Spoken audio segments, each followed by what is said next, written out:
अद्य गुरुवासरः अथवा बृहस्पतिवासरः। अरे बाबा श्री भाद्रपद कृष्ण त्रयोदशी दिनांक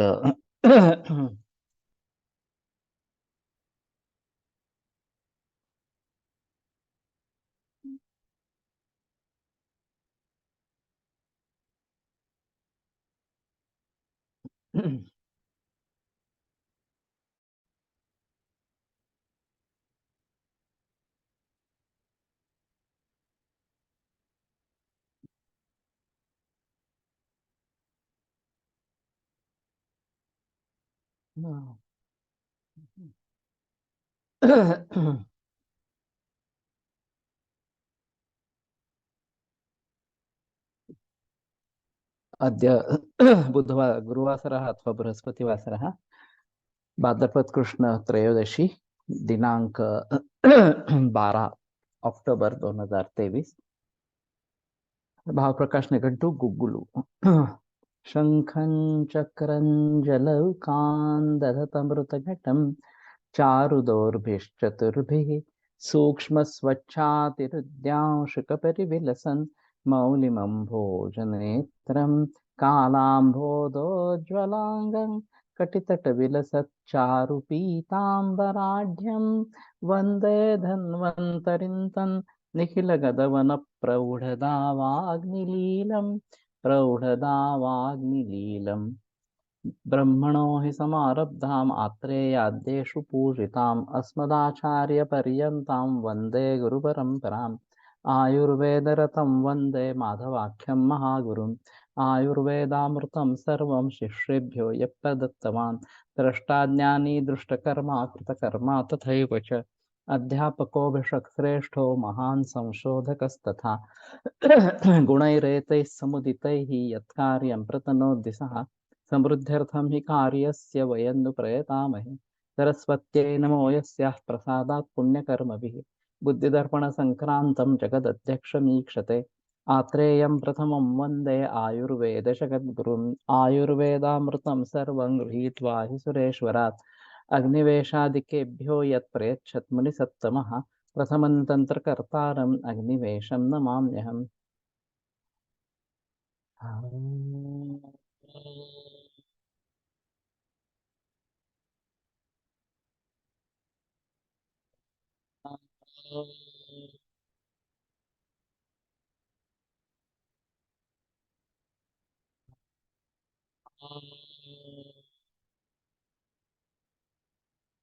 ओम शांति शांति शांति।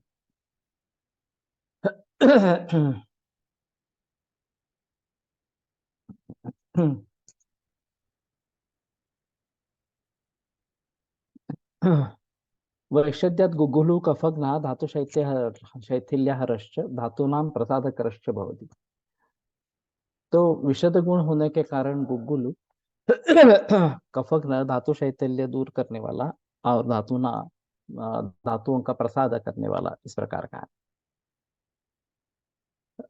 मलेषु कार्यम गुग्गुलु शरीरगतं क्लेदं शोषयति तेन मूत्रस्य स्वेदस्य च अतिप्रवृत्तिर्न भवति। तो शरीरगत जो क्लेद है उसका शोषण होने के जरिए मूत्र और स्वेद इनकी अति प्रवृत्ति नहीं होती है गुग्गुल जब लेते हैं तो। पक्वाशय से शैथिल्य अथवा गुग्गुल संस्रण करोति। पक्वाशय का शैथिल्य दूर करके गुग्गुल श्रवसन होता है तो थोड़ा मल विबंध नाशक भी होता है। अग्निमान्द्यात् अजीर्णाच्च आमाशयः ग्रहणी पक्वाशयश्च विकृता भवन्ति। तत्र विशेषेण कफप्रकोपात् एतेषु स्थानेषु शैथिल्यम् उत्पद्यते। तो अग्निमांद्य और अजीर्ण से आमाशय ग्रहणी और पक्वाशय ये तीनों विकृत इस प्रकार के हो जाते हैं और विशेषतः कफ प्रकोप से इनमें शैथिल्य निर्माण हो जाता है। तेन क्षुन्नाशनः अजीर्णम मलावष्टम्भश्च जायते। तो क्षुधा का नाश अजीर्ण और मलावष्टम्भ ये लक्षण दिखाई देते हैं। तेषु गुगुलु शैथिल्यम नाशयते अग्निं च प्रदीपे। तो गुगुल से शैथिल्य का नाश होता है और अग्नि का प्रदीपन होता है। शायद ये बात है कि दातार गुरु जी ने फल त्रिकादि का गुग्गुल बनाया। क्योंकि गुग्गुल एक खुद योगवाही द्रव्य है, ये एक अहम मुद्दा इसमें रहेगा। और उसके कुछ खुद के अच्छे परिणाम है, तो उन परिणामों को देखते हुए शायद उन्होंने फलद्रिकाति का गुग्गुल इस प्रकार का बनाया। अन्नस्य विवेचनं रसशोषणं च सम्यक् करोति, पक्वाशयस्य शैथिल्यं पुरुषस्य निस्सरणं सम्यक् न भवति, शैथिल्यात् पुरुषस्य निस्सरणं न सम्यक् भवति। जिन जीर्णमालावष्टम्भ की तकरार है, उनमें फलत्रिकादि गुग्गुल अगर यकृत के नाथ पार्थिव है, तो फलत्रिकादि गुग्गुल बहुत काल सेवन करने से धीरे धीरे ये कॉन्स्टिपेशन दूर हो जाता है। ये काफी मरीजों का अनुभव इस प्रकार का है। पुरुषस्य रोधात् अर्षांसि उद्भवन्ति, पुरुष का रोध होने के कारण अर्ष निर्माण होते, तेषु संस्थानार्थं गुग्गुल उष्णोदकेन प्राग्भक्ताद् विहि अन्नः प्रशस्तः। तो श्रवसन करने के लिए गुग्गुलू गर्म पानी के साथ भोजन के पूर्व दिन में 2 बार इस प्रकार का प्रशस्त है। तो अपान काल में गुग्गुलू का प्रयोग करना है। यहाँ तो केवल गुग्गुलू की बात कर रहे हैं, लेकिन हम इसमें कांकायन वटी या फिर सूरण वटक वगैरह का, सूरण वटक में गुग्गुल नहीं है, लेकिन इसका भी प्रयोग कर सकते हैं और फिर ये अच्छा इस प्रकार का रिजल्ट देता है। गुदशोफे गुग्गुलू लेपहा हितः, गुदशोफ में गुग्गुलू लेप हित है। अमवाते वातरक्ते वातव्यादच, गुग्गुलु उष्णः विशदः आमपाचकश्च, अतः आमवाते प्रशस्तः, स संदिग्धं शूलं शोफं च निवारयति। तो गुग्गुलु विशद और आमपाचक दोनों है, और इसलिए संदिग्ध शूल और शोफ इन दोनों का निवारण आमवात में इसके जरिए होता रहता है। तो गुड़ुची प्राधान्य रूप से इन्हीं में प्रयोग में ज्यादा लाया जाता है, आमवात में खास करके इस प्रकार से।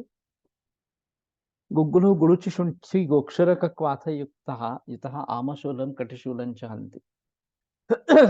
शुंठ्याम वातम शमयेत गुड़ुचि, ये गुड़ुचि के बारे में बताया गया है। तो शुंठी के साथ गुड़ुचि आमवात का नाश करती है।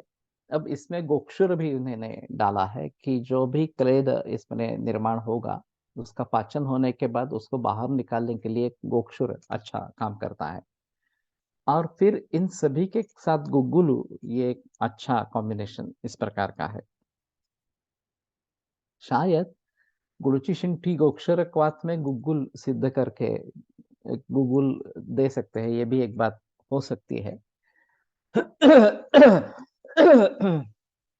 और खास करके आमवात में इसका प्रयोग जरूर कर सकते हैं। आमशूलन कटिशूलन चंदी, गुग्गुलु आमं पचति वातं च अनुलोमयति, गुडुचि क्वाथः गुग्गुलु मिश्रितः वातरक्तम आढ्यवातं च जयति। तो ये गुडुचि क्वाथ गुग्गुलु मिश्रित करके वातरक्त और आढ्यवातन, वातरक्त और आढ्यवात पर्याय शब्द बताए गए हैं वास्तव में। तो शायद उपस्तंभित वात इस प्रकार का ले सकते हैं, इन दोनों में काम करता है। वैसे गुडुचि रसायन है, रक्त के लिए भी अच्छी है, और इसलिए कैशोर गुग्गुलु का प्रयोग वातरक्त में ज्यादा किया जाता है। लेकिन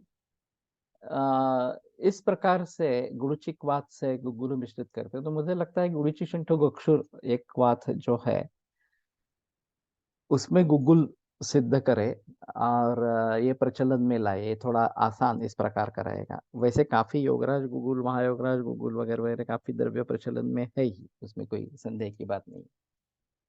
आमस्य कफस्य च आचरणं गुग्गुलु नाशयति, च आवरणं गुग्गुलु नाशयति। आम और कफ का आवरण गुग्गुल दूर करता है।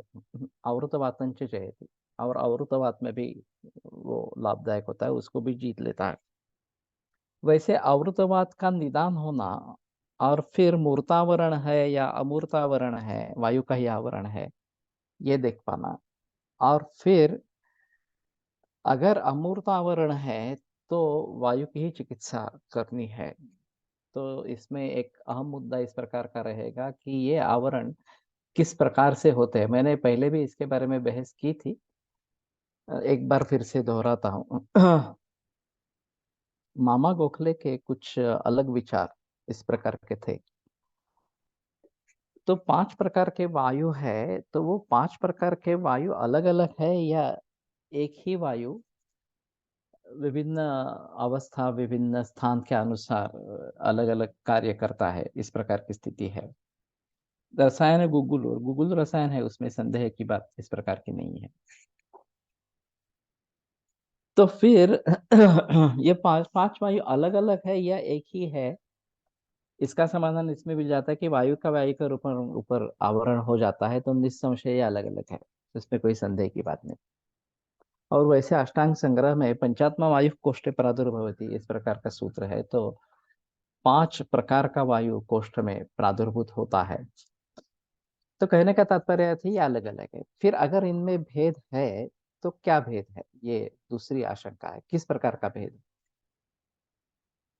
तो उनका थोड़ा सा अजीब इस प्रकार का लॉजिक था कि उरस्थान उदान से नासा नाभि गलांश वाक् प्रवृत्ति प्रयत्न ऊर्जा बल वर्ण स्मृति क्रिया, ये जो उदान के कार्य बताए गए, वाक् प्रवृत्ति प्रयत्न ऊर्जा बल वर्ण वगैरह,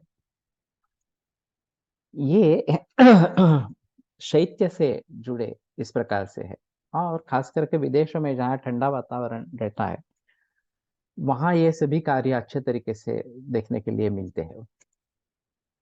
तो शीत गुण जल का है, तो इनका कहना था कि उदान वायु जो है वो जलमहाभूत प्रधान इस प्रकार का है। वैसे वायु में वायु का आधिक्य रहेगा ही, उसमें संदेह की बात नहीं है, लेकिन उसके बाद में किस वायु में किस महाभूत का आधिक्य है, ये अगर सोचने की कोशिश करेंगे तो उदान में जल महाभूत का आधिक्य है, ऐसा उनका कहना था। समान में उसी प्रकार से तेज महाभूत का आधिक्य है, इस प्रकार का उनका कहना था। अपान में पृथ्वी महाभूत का आधिक्य है। प्राण में वायु आकाश महाभूत का आधिक्य इस प्रकार का है, और व्यान में वायु महाभूत का आधिक्य है, ऐसा उनका एक कहना था। दूसरा एक तरीका है इसमें कि रौक्ष व्यायाम लंघन एक चक्षुरादीनां उपघातम प्रवर्तयेत्, अष्टांग हृदय निदान स्थान 16वें अध्याय में वातव्याधि जहाँ पे बताए गए हैं, वहां पे कौन सा वायु किन गुणों से युक्त है ये बात बताइए। रुक्ष व्यायाम लंघन है, तो रुक्ष और लघु ये दो गुण प्राण काल प्राण वायु में है इस प्रकार से। और अंशांश विकल्पना के आधार पर प्राण की अगर चिकित्सा करनी है तो स्निग्ध और गुरु गुण से करनी है, इस प्रकार से कुछ बातें हो सकती है। तो किसी भी तरीके से हो, लेकिन ये 5 वायु अलग है, इसमें संदेह नहीं है। अब वायु का वायु पर आवरण जब हो जाता है इस प्रकार से, ये कब समझने में काफी मुश्किल मामला होता है।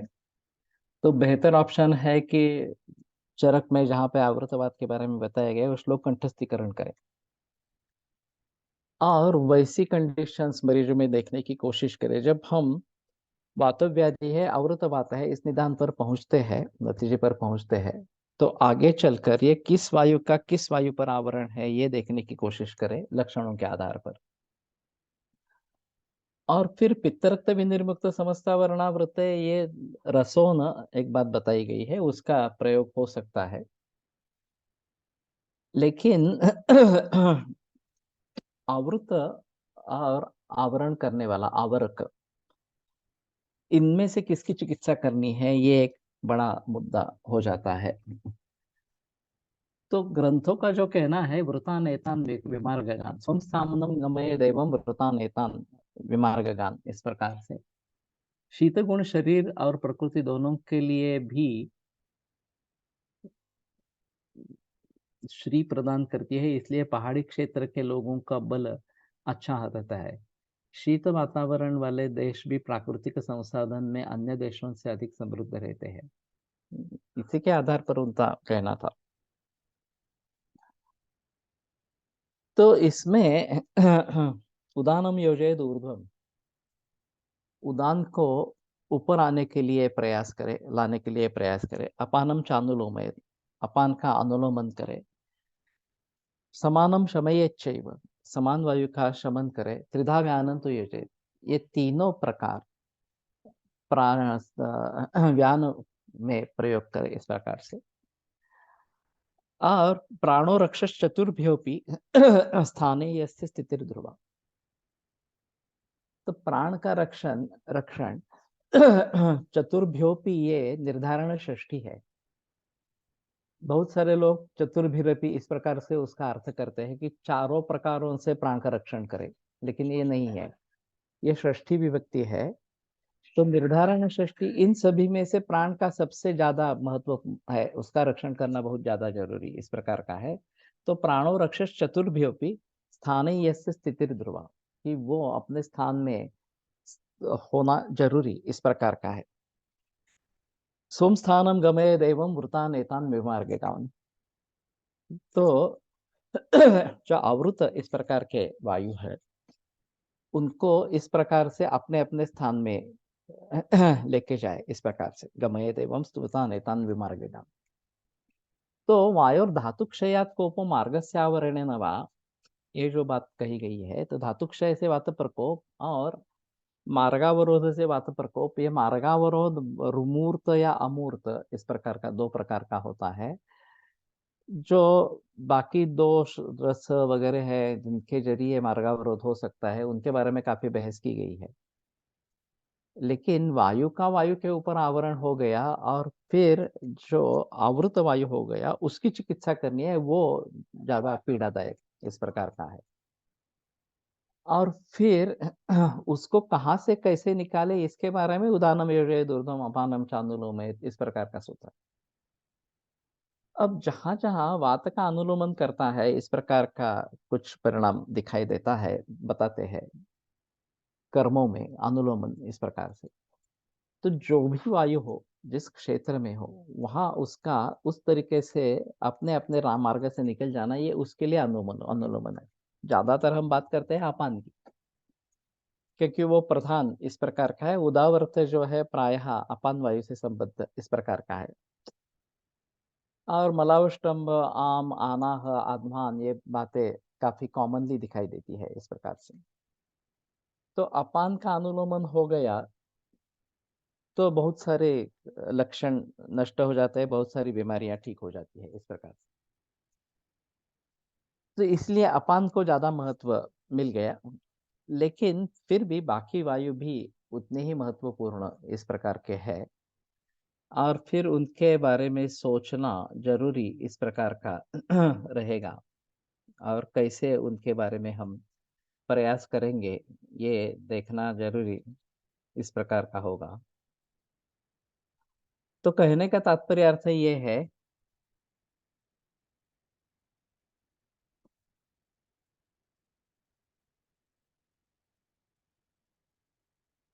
कि आवृतवाद का ये जो प्रकरण है वो ध्यान में रखना ज्यादा अच्छा इस प्रकार का रहेगा। और फिर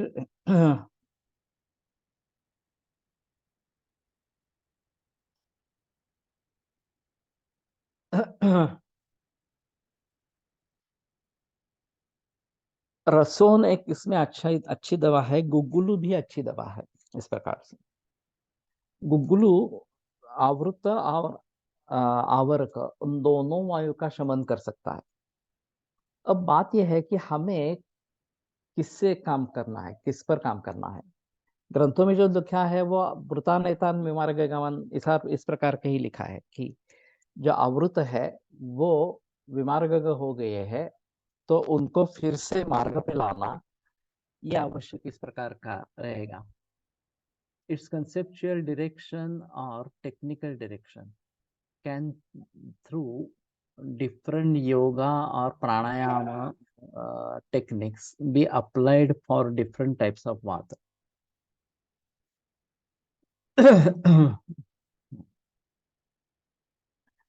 एक थोड़ा सा अलग मुद्दा है कि जब हम वायु का निग्रह करते हैं, खास करके प्राणायाम में इस प्रकार से,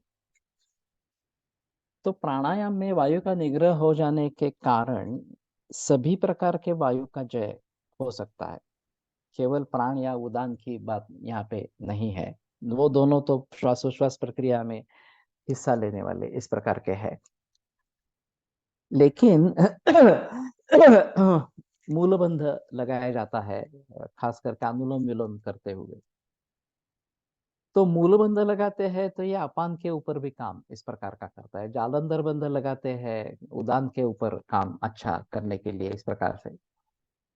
तो यौगिक प्रक्रिया के जरिए जहाँ पे हमें काम होना है वहां पे हम कुछ कर सकते हैं, ये बात सही है इस प्रकार से। स्पेसिफिक वायु के लिए स्पेसिफिक योग प्रक्रिया अगर हम कर पाते हैं तो अच्छा नतीजा इस प्रकार का निकलेगा। तो मैं मानता हूं कि जो हम आयुर्योग की बात कर रहे हैं, और आगे की चिकित्सा केवल आयुर्वेद से, केवल योग से नहीं बल्कि आयुर्योग से होगी, इस प्रकार से पूरे विश्व भर में ये माहौल इस प्रकार का होगा। औषधियों का प्रयोग तो हम कर ही पाएंगे, उसमें कोई संदेह की बात नहीं है। जिन्होंने आयुर्वेद का भली भांति अध्ययन किया है वो आयुर्वेदीय निदान, आयुर्वेदिक चिकित्सा देंगे ही। बाकी जो योग प्रैक्टिशनर्स है वो आयुर्वेद के वस्तुवृत्त को समझे भली भांति, और वहां पे कहाँ पे डिविएशन हो गया है, कौन सी बातें बदल गई है, ये देखकर उसको ट्रीट करने की कोशिश करें। उसमें बदल जो है, आवश्यक बदल जो है वो करें, और साथ में योग प्रक्रिया भी करें इस प्रकार से। तो योग प्रक्रिया में काफी हम उसके बारे में सोच सकते हैं। और वैसे पतंजलि योग को फॉलो करेंगे तो यम नियम से शुरुआत होती है, एक बात अहम है। मानसिक भावों पर भी हम अच्छे तरीके से काम कर सकते हैं। अभी जो हमारा सिलसिला चल रहा है इसमें जो कोर ग्रुप बन गया है आयुर्योग का, और 15 दिन में एक बार ऑनलाइन मीटिंग हो रही है, तो इस मीटिंग के अनुसार काफी जो मानस भाव है उनके बारे में गहरी सोच हो रही है।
सर आवाज नाही येते.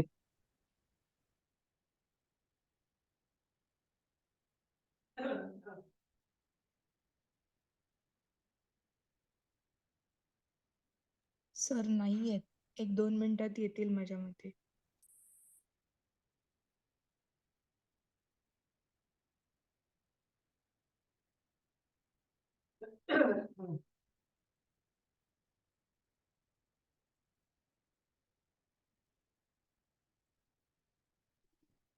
पुन्हा सांगितलं काय दळवी चाललंय.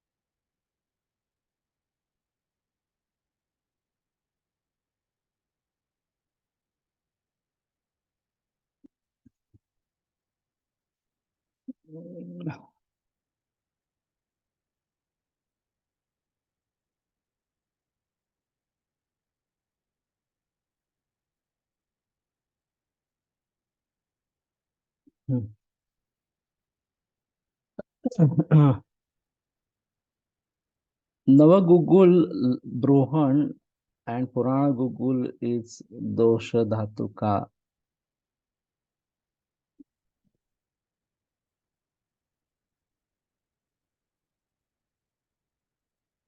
क्षय करने वाला है। इसके बारे में बताया था मैंने पिछली बार। तो कहने का तात्पर्य अर्थ ये है कि योग के जरिए अगर हम कुछ कोशिश करते हैं इस प्रकार से, तो एक अलग बात हो जाती है। ये कोर मीटिंग में हम शामिल हो सकते हैं क्या? शुरू में सभी को भेजा गया था। तुमने चक्र मेडिटेशन से भी वायु बैलेंस होता है, मूलाधार से सहस्रार चक्र तक प्रोसेस करते हैं।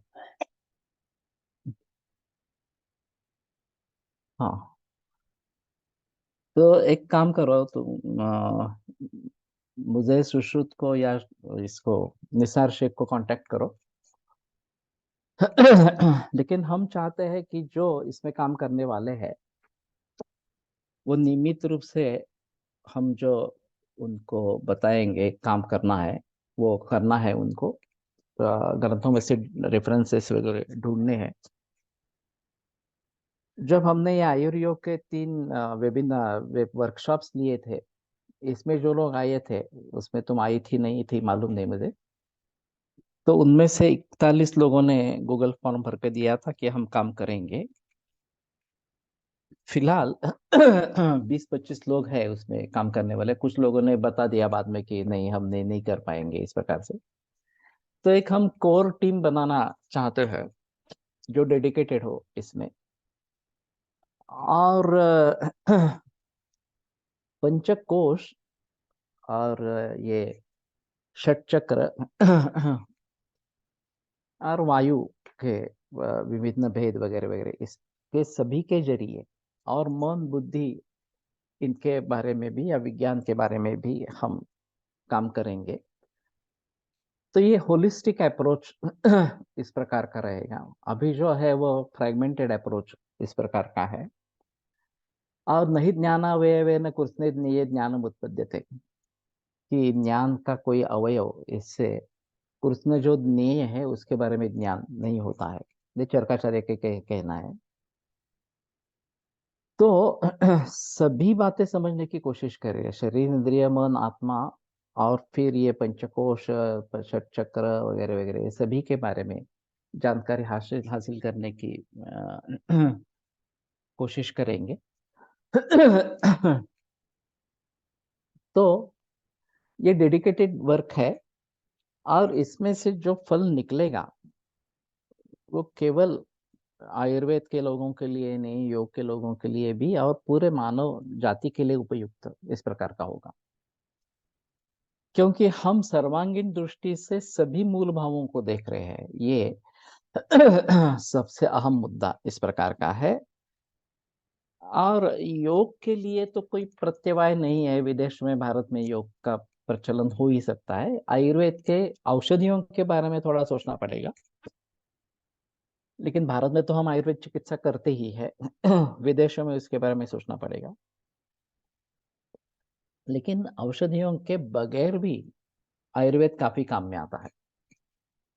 केवल लाइफस्टाइल करेक्शन, खाने पीने के बारे में करेक्शन वगैरह वगैरह, और मानस भावों में के बारे में करेक्शन, ये अगर करते हैं तो भी अच्छी बात इस प्रकार की होती है। तो कहने का तात्पर्य अर्थ है कि यहाँ पे गूगल आवृतवाद पर काम करता है, और आवृतवाद वैसे भी एक बड़ी संकल्पना है। ये समझ में ने आने में काफी मुश्किल होती है, क्योंकि अमूर्त इस प्रकार का है। और फिर भली भांति इन आवरणों को जान पाना, समझ पाना, ये काफी मुश्किल मामला हो जाता है। तो सौभाग्य से योगो जोशी सर के साथ मैं दिल्ली से वापस आया था प्लेन में, तो उनसे काफी बातें इसके बारे में हुई, और 5 प्रकार वायु के और उनका महाभूतों से संबंध वगैरह वगैरह ये बातें उन्होंने वहां पे बताई थी इस प्रकार से। तो इसके बारे में और भी सोच सकते हैं, मेरे नई संहिता में इसके बारे में काफी बहस होगी। ये आवृतवाद वगैरह जो स्पष्ट नहीं है हमारे ग्रंथों में, उनको स्पष्टीकरण करने की कोशिश तो मैं करूंगा कि ये किस तरीके से हम इसके बारे में आगे बढ़ सकेंगे इस प्रकार से, और प्रैक्टिकल लेवल पर उस पर क्या कर सकते हैं, ये भी एक बात अहम इस प्रकार की रहेगी।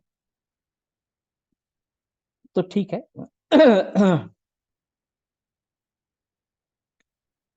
तो आवरण आमस्य कफस्य च आवरण गुग्गुलु नाशयति आवृतवातं च चयति। आम और कफ का आवरण गुग्गुल दूर करता है, आवृतवात को भी जी लेता है। धातूनां वहनं च सम्यक प्रस्थापयति। और धातुओं का वहन जो है वो अच्छे तरीके से स्थापित करता है। गुग्गुलु द्रव कफम क्लेदं च पचति। द्रव कफ और क्लेद दोनों का पचन करता है। शैथिल्यं च नाशयति, और शैथिल्य दूर करता है। तो विशेषतः मांसमेध शैथिल्य से प्रमेह की संप्राप्ति होती है, तो इसमें ये महत्वपूर्ण है। तस्मात् प्रमेह नाशको भवति। संतर्पणजन्य प्रमेह गुगुलु प्रशस्तः। तो ये एक खासियत है कि अपतर्पणजन्य प्रमेह में वैसे गुगुलु ब्रूहण वगैरह है, उसका कुछ उस दृष्टि से विचार कर सकते हैं, लेकिन क्लेद कफ का नाश करने के लिए अगर करना है तो संतर्पणोत्थ प्रमेह में गुगुल प्रशस्त इस प्रकार का है। मूत्रकुर्चे कफोद्भव मूत्रकुर्चम अश्वरिंच गुग्गुलु नाशयति। तो कफोद्भव इस प्रकार का मूत्रकुर्च और गुग्गुलु अश्मरी, इनका नाश गुग्गुलु करता है। वैसे चंद्रप्रभा भट्टी गोक्षरादि गुग्गुल ये काफी प्रचलन में है, जिसमें गुग्गुल एक अहम भूमिका निभाता है। और चंद्रप्रभा वैसे भी रसायन है, तो ये एक उसकी खासियत इस प्रकार की रहेगी। दातार गुरुजी ने स्वदंशादि गुग्गुल का प्रचलन किया, लेकिन मैं ज्यादातर चंद्रप्रभा का प्रयोग करता रहता हूँ। सर साम आणि निराम अवस्थेत कोणता गुग्गुल कधी वापरावा?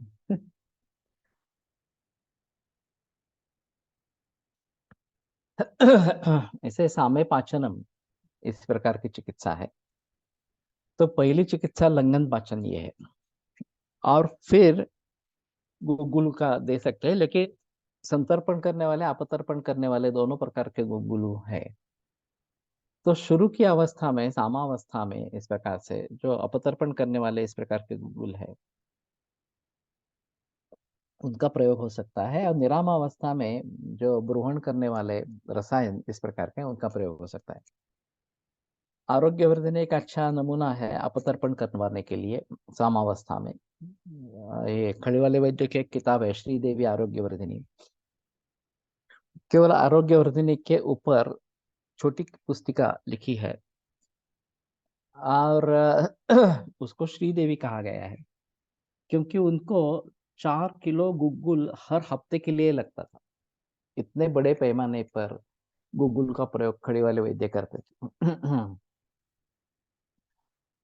मैंने देखा है वो मुंबई के प्रैक्टिस के लिए जो जाते थे 3 दिन के लिए या 2 दिन के लिए इस प्रकार से, तो साथ में बहुत सारी दवाइयाँ रहती थी, और एक पूरा क्रेट, एक क्रेट भी कहना मुश्किल है, पूरी हाथगाड़ी कहेंगे तो चलेगा इस प्रकार से, खचाखच भरी हुई दवाइयों से हर हफ्ते लेके जाते थे इस प्रकार से। उसके सब आदमी निर्धारित होते थे कि यहाँ से जाएंगे, ट्रेन से जाते थे उस समय में। तो हमाल जो है वो आता था, फिर उसको लेके जाता था। वो उनका क्लिनिक दादर से काफी नजदीक था इस प्रकार से। लेकिन इतनी बड़ी मात्रा में औषधियों के प्रयोग करते थे। आरोग्यवर्धिनी की 3-3 गोलियां 2 टाइम्स इस प्रकार के देते थे। वो आरोग्यवर्धिनी उनकी ही थी, और वो परिवर्तित पाठ था इस प्रकार से, तो उसमें पतले दस्त वगैरह तो नहीं होते थे इस प्रकार के मरीजों में। लेकिन फिर भी जैसे ही मरीज लक्षण बताता तो वो दवा लिख देते थे। कास कहने पर कास का काढ़ा जो है वो खोखला काढ़ा वो लिख देते थे इस प्रकार से। और 1 या 2 मिनट में एक मरीज को देखते थे, बाकी कुछ देखते नहीं थे इस प्रकार से। और फिर भी पूरे दिन व्यस्त रहते थे कि कंटिन्यूअस मरीज रहते हैं पुणे में भी और वहां भी इस प्रकार से।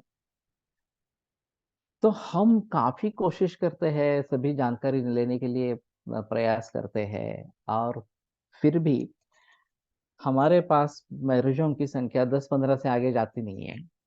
मेरा तो खुद का मानना है कि 10-15 से आगे मेरा स्टेमिना भी नहीं टिकता है इस प्रकार से। लेकिन ये केवल 1-2 मिनट में एक एक रोगी इस प्रकार से हजारों रोगियों को ट्रीटमेंट करते आए, और उनकी आमदनी भी उतनी अच्छी थी इस प्रकार से, क्योंकि इतने, लेकिन कोलटकर सर का कहना था ये तो दवाइयों का सेल है।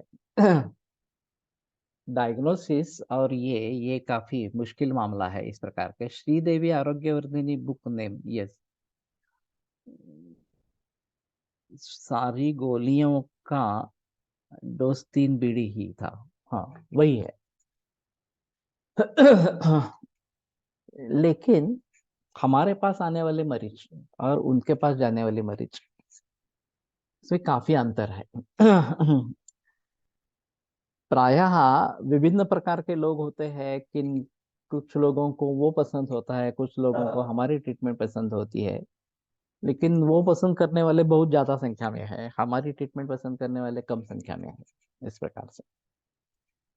फिर भी इसमें जो क्या यशस्विता जो है वो एक अलग बात इस प्रकार की रहेगी। इतने बड़े पैमाने पर मरीज देखने के बाद जिन मरीजों में अच्छा लाभ मिलता है वो दूसरों को सुझाव देते हैं, ये तो सही बात इस प्रकार की है। और मरीजों की संख्या बहुत ज्यादा रहती थी। और दूसरा आरएसएस का भी परिणाम था, क्योंकि आरएसएस में वो काफी काम करते थे, तो उससे भी बहुत सारे लोग मरी जाते थे, ये भी एक बात इस प्रकार की थी। लेकिन ये एक अलग तरीका है प्रैक्टिस करने का। हमारे यहाँ कुटकी की इतनी कर्मकता इतनी रहती है कि अगर गलती से किसी रुग्ण में आधा चम्मच भी ज्यादा जा रहा हो तो रोगी को हॉस्पिटलाइज करने की आ चुकी है। इसलिए कुटकी चूर्ण अत्यल्प मात्रा में देना। लेकिन मैंने इनके बारे में तो देखा है कि ये शायद परिवर्तित पाठ है, उसमें कुटकी की मात्रा कम कर दी होगी, इस प्रकार का है। सर पूना में वैद्य है,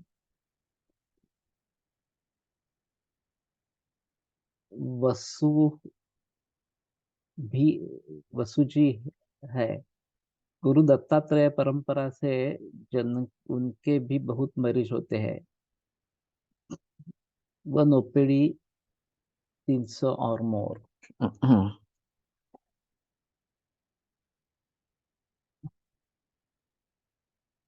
कुक्कुटांड, कुक्कुटा कुक्कुट नखी गुगुल कसं काम करते? कौन से वैद्य? पुणे में काफी प्रकार के वैद्य है, इसमें संदेह की बात नहीं है। यहाँ नानल भी रहे जिनको एक मरीज के लिए 1.5-2 घंटे लगते थे उनकी जानकारी लेने के लिए, और वो खुद लिखते थे।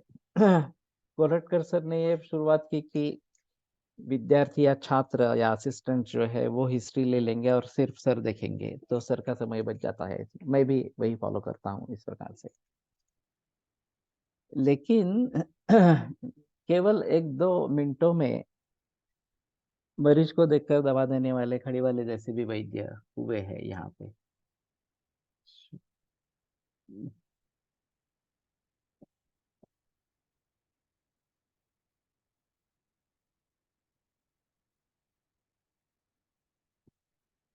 काय शूत शूलघन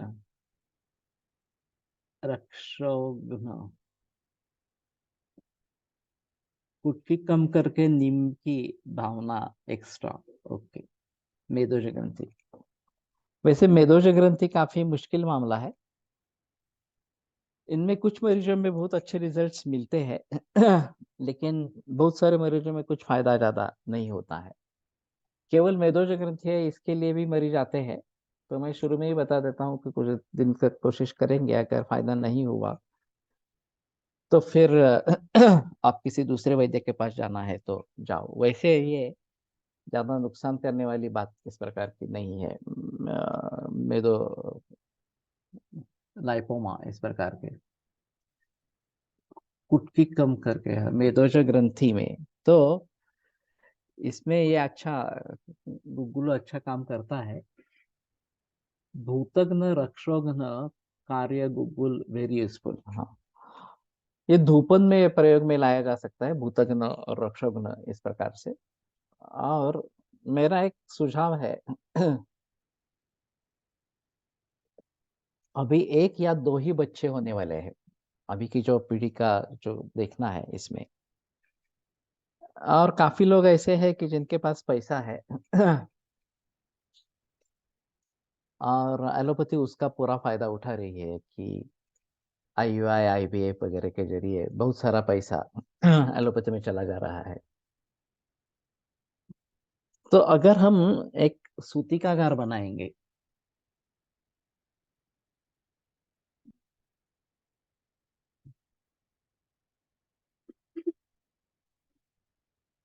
पुनर्नवा मंडूर छान रिजल्ट विथ चंद्रप्रभा मेदोज ग्रंथि। ओके, ये तो मैंने नहीं देखा है।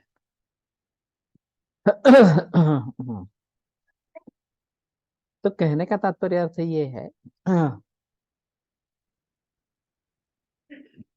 कि हम जिस तरीके से देखते हैं, जिस तरीके से कोशिश करते हैं, उसके आधार पर हमारे अनुभव अलग अलग इस प्रकार से होने लगते हैं।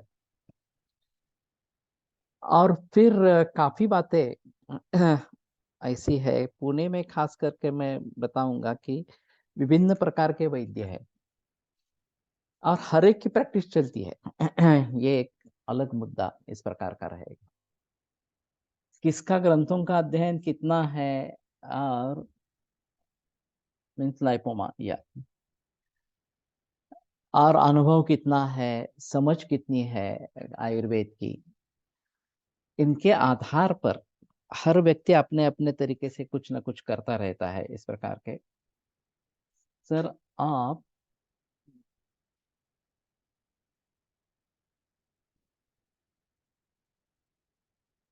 हाँ, गुगुलू धूपन के बारे में, सूतिकागार के बारे में, हाँ। तो मेरा एक सुझाव है कि सुश्रुत संहिता में जिस प्रकार के सूतिकागार के निर्माण के बारे में बताया है, या अक्षरक में है, मुझे अभी पक्का याद नहीं है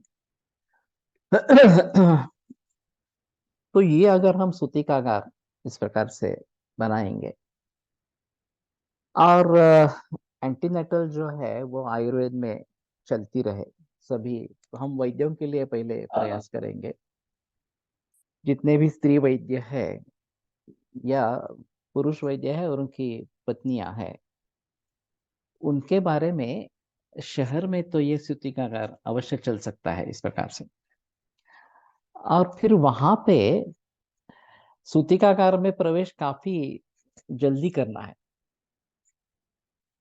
कि तस्मिंस्तु एकाः यातेपि कालः सूते रतः परम। 8वां महीना जैसे पूर्व पूरा हो गया तो एक दिन भी अगर चला जाता है तो नवम मास में उसको एडमिट करना है इस प्रकार से। तत्रो दीक्षित सा सूतिम सूतिका परिवारिता और फिर अन्य सूतिकाएं उसके साथ में है, परिवारित है उससे, वो सूतिका की प्रतीक्षा परीक्षा प्रसव की प्रतीक्षा इस प्रकार से करे। और फिर जो बाहर पेड़ वगैरह लगाने हैं या धूपन करना है वगैरह वगैरह, ये सभी बातें वहां पे है। इसमें अगर हम एक अच्छा ऑपरेशन रूम करते हैं और अगर जरूरत पड़ी तो आयुर्वेद या एलोपैथी वाले गायनेकोलॉजिस्ट को बुलाए सीजर करवाने के लिए। नहीं तो हमारा नॉर्मल ट्रेंड नॉर्मल डिलीवरी करने का ही होगा। अतएव पिचुंचास्याम यौनम नित्यम निधापयेत। 90 महीने से लेकर नित्य योनि में पिचु धारण करना है, बस्ती देना है, वात का अनुलोमन होगा इस प्रकार के देखना है वगैरह वगैरह। और पहले महीने से ही एंटीनेटल चिकित्सा आयुर्वेद की चल रही है। तो मुझे निश्चित रूप से लगता है कि नॉर्मल डिलीवरी होती रहेगी ज्यादातर। कहीं एक आध बार हमें देखना पड़ेगा, वहां भी मूढ़ गर्भ चिकित्सा करने वाले अभी वैद्य नहीं रहे। साई राजवाड़े या इस प्रकार की जो पुरानी वैद्य थे, या वेलणकर मैडम उपाध्याय करके किसी मैडम का जिक्र करते थे, और वो वर्जन वगैरह करके डिलीवरी करती थी जब सिजेरियन सेक्शन नहीं आया था उस समय में। मेरी एक बड़ी बहन है वो भी इसमें माहिर थी। वो तो देहात में थी, लेकिन उसमें बहुत सारी प्रसूतियां की है मूढ़ गर्भ की इस प्रकार की। अभी इनसे जानकारी लेना जरूरी है। अभी लोग समझेंगे कि क्या करने की जरूरत नहीं है, सिजेरियन सेक्शन सबसे अच्छा है, तो उसी में चले जाएंगे इस प्रकार से। लेकिन मुझे लगता है कि ये परंपराओं को हम अगर पुनरुज्जीवित करने की कोशिश करेंगे तो ये सूतिकागार भली भांति चल सकेगा।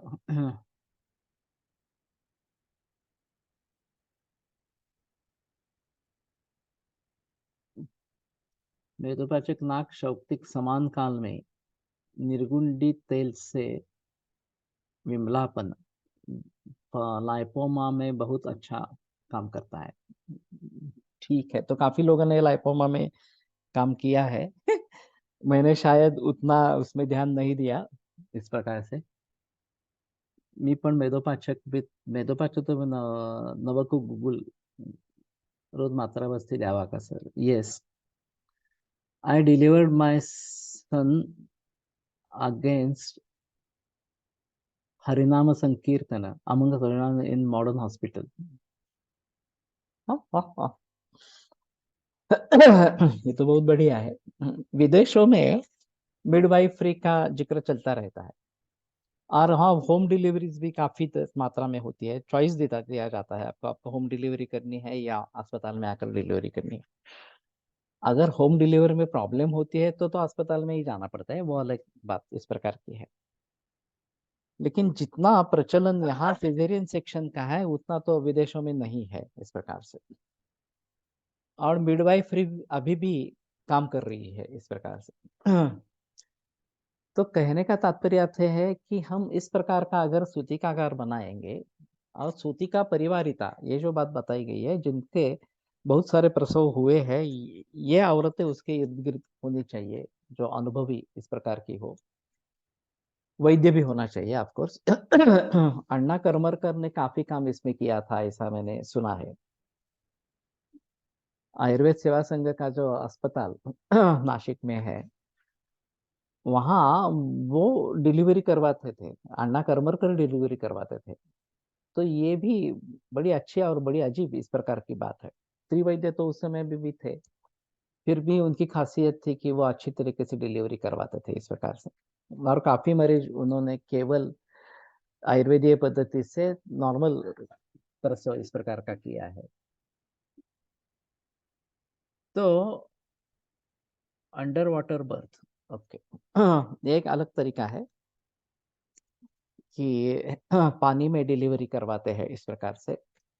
तो पेन कम होता है ऐसा कहना है, और थोड़ी आसानी होती है इस प्रकार का कहना है। और पाचन कार्य या समान काल, पाचन, और ये मेरे ख्याल में केवल मेदो धातु से जुड़ा नहीं है। लाइपोमा जो है वो उसकी जो शुक्र धातु से भी जुड़ी है और रस से भी जुड़ा है। तो इन सभी को ध्यान में रखते हुए चिकित्सा करनी चाहिए, ऐसा मुझे लगता है। Many celebrity do self delivery at home underwater. Okay, तो विदेशों में ये ज्यादा प्रचलन में है। यहाँ भारत में नहीं है, लेकिन हमें जल में करनी है ऐसा बात है, हम आयुर्वेद की दृष्टि से देखेंगे वो ज्यादा अच्छा इस प्रकार का रहेगा। लेकिन कहने का तात्पर्य अर्थ ये है कि अभी घर छोटे हैं, जब डिलीवरी हो जाती है अभी तो अगर सिजेरियन सेक्शन है तो 4-5 दिन रखते हैं, नहीं तो 1-2 दिन में डिस्चार्ज देते थे। नॉर्मल डिलीवरी है तो 1-2 दिन में डिस्चार्ज दे देते। पुराने घरों में ये एक अलग इस प्रकार का कमरा रहता था। प्रसूति पश्चात बालक रोएगा कैसा, जल में, हाँ। लेकिन उसको तो तुरंत बाहर निकालेंगे ना। प्रसूति होने के बाद वो तुरंत बाहर पानी से बाहर निकालेंगे उसको, तो वो रोएगा इस प्रकार से।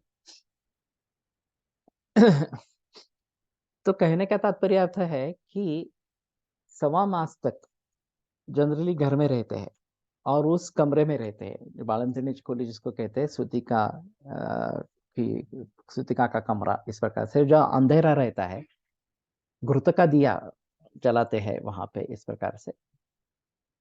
और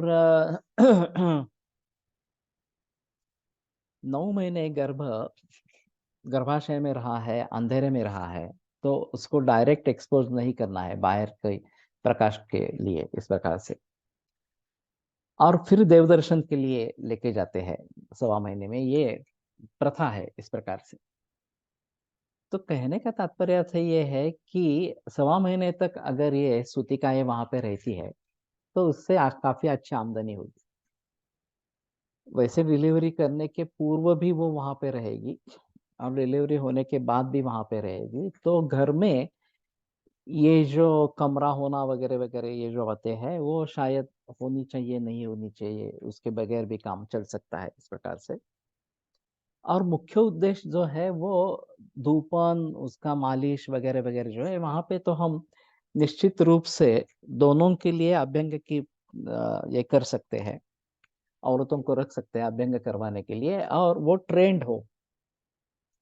अभी जनरली हमारे घर में काम करने वाली जो औरतें होती है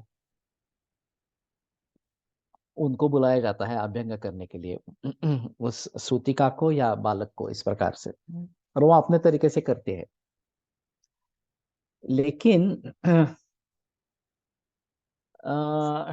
अच्छी तरीके से अगर करना है तो उसके लिए शिक्षित इस प्रकार का स्टाफ हो, और फिर ये अच्छा इस प्रकार का रहेगा। वाटर में यूटेरस कॉन्ट्रैक्शन अच्छा होता है, फोर्स लेस लगाना पड़ता है, वाटर में प्रेशर पेन कम होता है।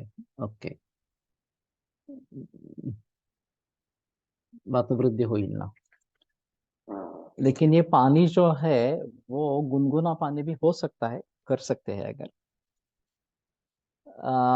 ऑस्ट्रेलिया में मैंने देखा था कि घर में पूल बनाते हैं, जो अमीर लोग हैं वो अपने लिए एक पूल बनाते हैं, और इन पूल में भी ठंडा पानी गर्म पानी जो चाहे वो रखने की सुविधा होती है।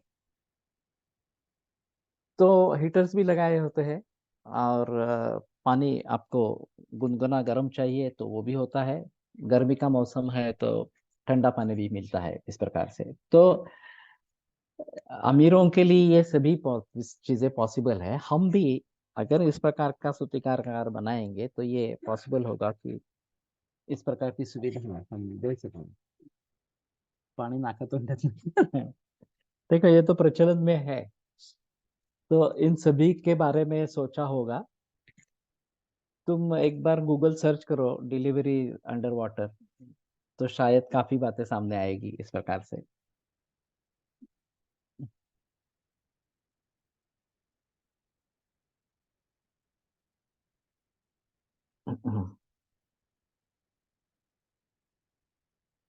नवजातक से फोटो नाही काढले जात पाहिजेत।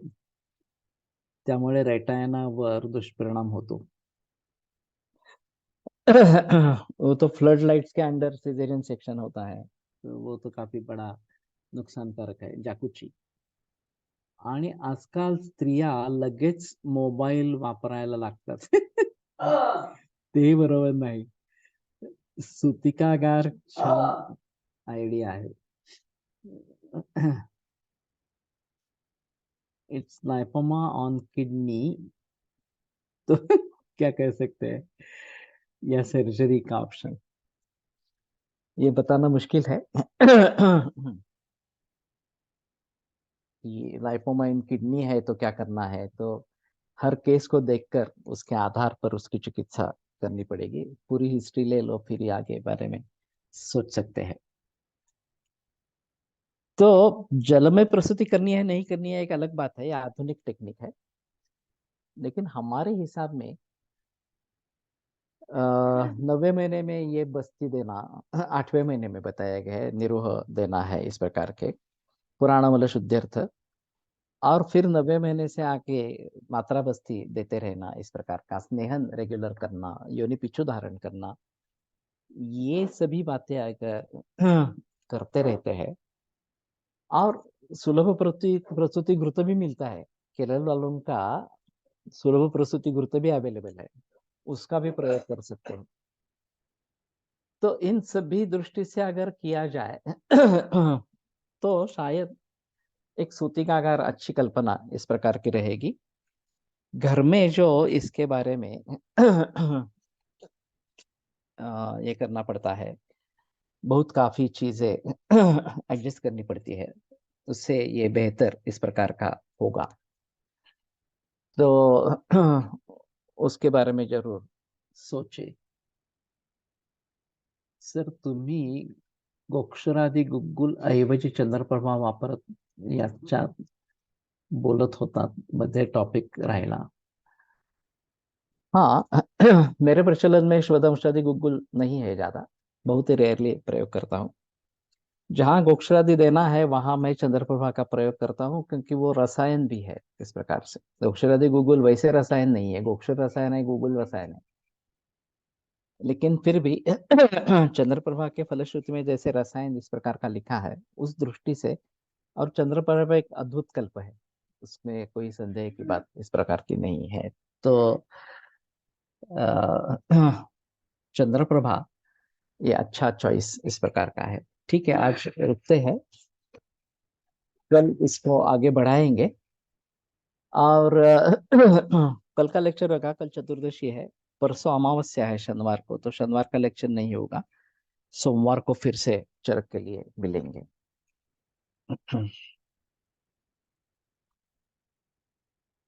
आयुर्वेद प्रकांड निगदित इह हि शल्यतंत्र प्रधानः शेषेभ्यः शाश्वतोऽयं निखिल जन कृपा व्याप्त चित्ते नयेन आयुर्वेदस्य वाञ्छन् पुनरपि भुवने तांच सुष्ठु प्रतिष्ठां श्रेष्ठं धन्वन्तरिं तं प्रणमति च सदा वैद्यवर्गो हि नूनम् वैद्यवर्गो हि नूनम्. चंद्रप्रभा से कॉन्स्टिपेशन होता है ऐसा तो मैंने नहीं देखा इस प्रकार से, लेकिन देखना पड़ेगा.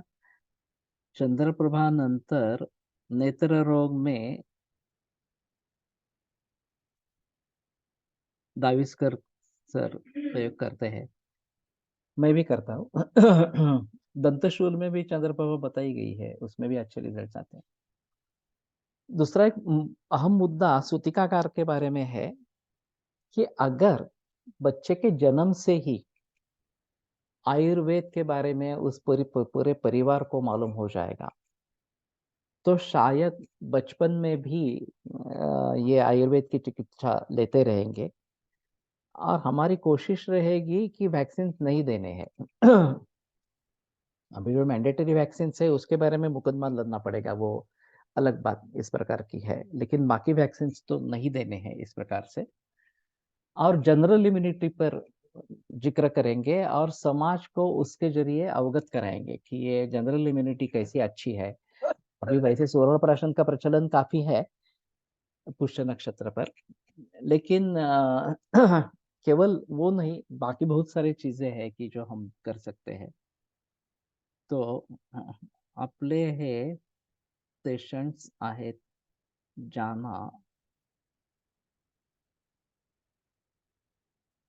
No vaccination. आमचे आम्ही 7 पेशंट्स आहेत ज्यांना नो व्हॅक्सिनेशन. ओके. तो हमने भी नहीं दिए है वैक्सीनेशन इस प्रकार से. लेकिन बात यह है कि एलोपैथी जिस प्रकार से राज कर रही है उसमें एक काफी मुश्किल मामला इस प्रकार का है. तो धीरे धीरे तो हम इस प्रकार से कर सकते हैं. और निसार शेख अभी प्रैक्टिस करता है तो वो 2 बरस तक बच्चों से कुछ भी पैसे नहीं लेता है, मुफ्त में चिकित्सा करता है. तो उसके जरिए काफी फैमिलीज उससे जुड़ गई है. और आगे आती रहती है, फैमिलीज भी आती रहती है. ये एक अलग तरीका है इस प्रकार का देना है. दंत रोग हाउ इट इज यूजफुल मैं बाद में बताऊंगा. लहान मुलांना सर्दी असते, बालगुटी देऊन फारशी नाही होत, काय करावे? स्तन्य दृष्टि देखो और स्तन्य दृष्टि की चिकित्सा करो. स्तन्य का परीक्षण करके बगैर, या अगर आप बच्चों को ट्रीटमेंट दे रहे हैं तो वो सही नहीं है इस प्रकार से. तो ठीक है आज सर बोलू शकते का 2 मिनिटं? हाँ सर आरोग्य रक्षा कल्पद्रुम म्हणून एक म्हणजे बुक आहे जे साऊथला ते लोक वापरतात. त्याच्यामध्ये बर ना दर महिन्याला त्यांनी म्हणजे 1 वर्षापर्यंत किंवा 3 वर्षापर्यंत दर महिन्याला त्यांनी वॅक्सिन सारखं म्हणजे म्हणजे मी ते अज्युम हाँ केलं वॅक्सिन सारखं, पण त्यांनी असे दिल्यात की वनस्पतींचे कॉम्बिनेशन ड्रग्स असे की 2-2, 3-3 अशा वनस्पतींचे चूर्ण की ते बालकांना नेहमी द्यायचे आणि त्याच्याने त्यांचं व्याधी क्षमत्व वाढेल असं एक आहे. तर मग ते आपलं वॅक्सिनेशन सारखं हे ठरू शकतं. म्हणजे मी वापरलं तर नाहीये, पण ठीक है. म्हणजे अवेलेबल आहे वापरलंय का पण पुस्तक? त्याचा फॉलोअप नाही मिळाला. हो सर आहे. ओके. किती मोठं आहे किंवा छोटं आहे? मोठं आहे. बर. हे अवेलेबल जे असलं तर बघूया इथे. हा, काय सर? हां. अवेलेबल जर असतं पुण्यामध्ये तर अवेलेबल नाही बघूया. ते रेअर आहे बहुतेक कारण ते ना म्हणजे ते एबीपीच्या लायब्ररीतून मिळालेलं आणि ते आम्ही झेरॉक्स करून घेतलं. तर ओके हा जो वॅक्सिनेशनचा पार्ट आहे त्याचे फोटो मी ग्रुपमध्ये टाकते. ओके ओके ठीक है, चालेल. तो कहने का तात्पर्य अर्थ ये है कि अगर समाज में मत परिवर्तन लाना है तो वो धीरे धीरे होने वाली बात है. इसके जरिए ये जो मैं बता रहा हूँ कि सूती का कार्य अच्छा रहेगा इस प्रकार से. और आरोग्य कल्पद्रुम, हाँ, ये मैंने नाम तो सुना था इन मलयालम. ओके. मनकर्णिका मिळते मध्ये. ओके. हॅलो. अं,